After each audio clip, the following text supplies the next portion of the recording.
हर हर महादेव। दोस्तों, महादेव की कृपा आप पर और आपके परिवार पर सदैव बनी रहे। दोस्तों, आज की इस वीडियो में हम दुर्दुरिया पूजा और अवसान माता की कहानी सुनेंगे। एक गांव में एक सास और बहू रहती थी।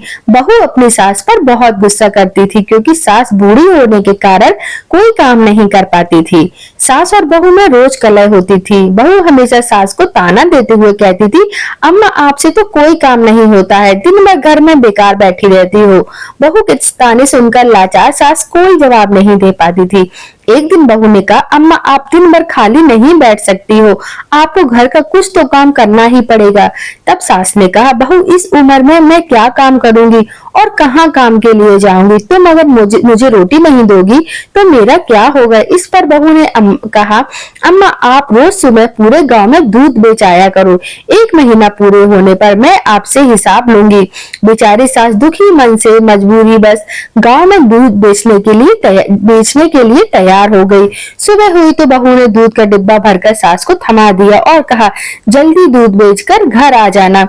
सास घर से निकली और एक पीपल के पेड़ के नीचे बैठ गई। सोचने लगी, इस बुढ़ापे में मुझे भी क्या क्या दुख झेलना पड़ रहा है। अब कैसे मैं गली गली जाकर दूध बेचूं? इतना सोचते सोचते 2-3 घंटे बीत गए। इसके बाद सास के मन में विचार करते हुए दूध को उसी पेड़ के नीचे डालने का निर्णय लिया। सारा दूध वहीं उड़ेल कर सास घर लौट आई।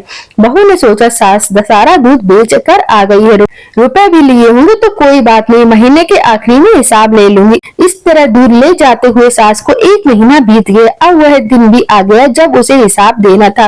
वह दूध लेकर गई और पेड़ के नीचे बैठकर रोने लगी और कहने लगी, अब मैं क्या करूं?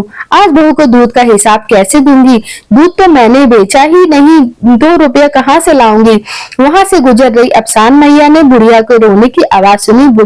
मैया बुढ़िया के पास पहुंची और रोने का कारण पूछा। बुढ़िया ने मैया से कहा, मेरी बहू मेरे साथ बहुत अच्छा व्यवहार नहीं करती है, मुझे कहती है कि घर के कुछ काम किया करो और रोज मुझे पूरे गांव में दूध बेचने के लिए भेज देती है।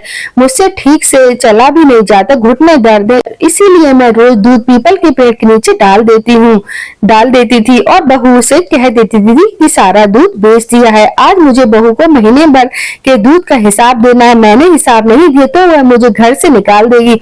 अफसान माता को बुढ़िया पर दया आ गई। माता ने बुढ़िया से कहा कि आज पीपल पे के जितने भी सूखे पत्ते गिरे हुए हैं उन्हें अपने आंचल में भर लो।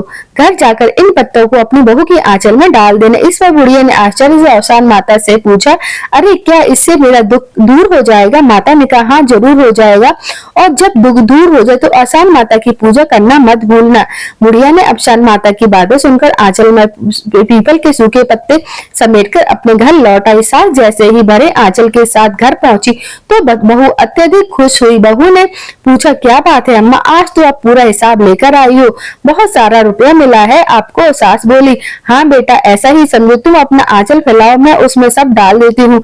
बहू ने अपना आंचल फैला दिया, लेकिन यह क्या, उसका आंचल तो रुपयों और जेवरों से भरा हुआ है। बुढ़िया को भी सब समझ आ गया था कि यह सब अफसान मैया की कृपा है। बहू सास से जोर देकर पूछने लगी, खुशी इतना धन कैसे मिला? सास सीधी सरल महिला थी, उसने बहू को सारी कहानी सुना दी।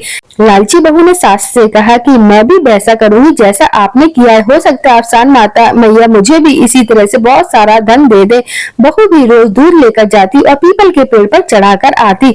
महीने के आखिरी दिन बहू पेड़ के नीचे दूध चढ़ाकर रोने लगी तो रोने की आवाज सुनकर अफसान माता प्रकट हुई और बहू से पूछने लगी, क्या हुआ, तुम क्यों रो रही हो? बहू ने कहा, मेरी सास मुझे बहुत परेशान करती, कहती है दूध बेचकर रुपया लेकर आओ तभी तुम्हें इस घर में रहने को मिलेगा।